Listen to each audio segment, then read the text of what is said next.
All right, so I'm going to talk a little bit about the match which happened in Tokyo um, last night or this morning in the U.S.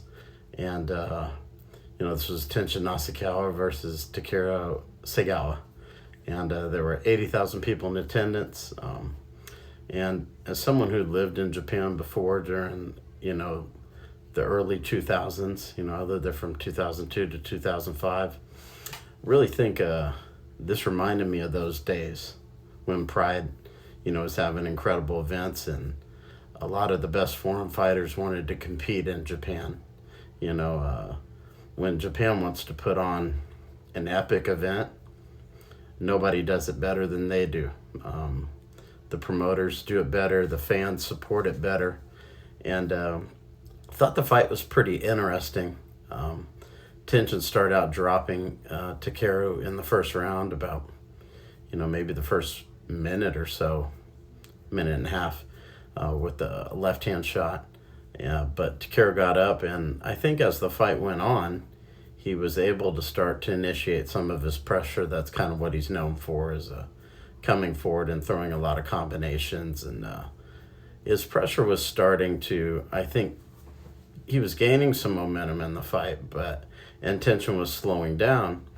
But in a 3-round, 3-minute fight, you just don't have a lot of time to use your conditioning and your volume strikes as a weapon. So I think in that respect, the rules heavily favored tension. But just the overall, experience of seeing 80,000 people in the Tokyo Dome and seeing the production at the level that it was an incredible sight to behold. I think for most people who are watching the sport today who weren't around when the MMA boom or the Koktogi boom in Japan was happening, this is as good as it gets. And back in those days, it was hard to feel like you had lived as a fan of fighting or as a fighter either, if you hadn't at least been to Japan once and kind of taken this all in. And what I'm hoping is that this event, this spectacle, will kind of give Japan some momentum as they open up, from COVID, and they can bring more foreign athletes in to compete, that this can give MMA and kickboxing a shot in the arm that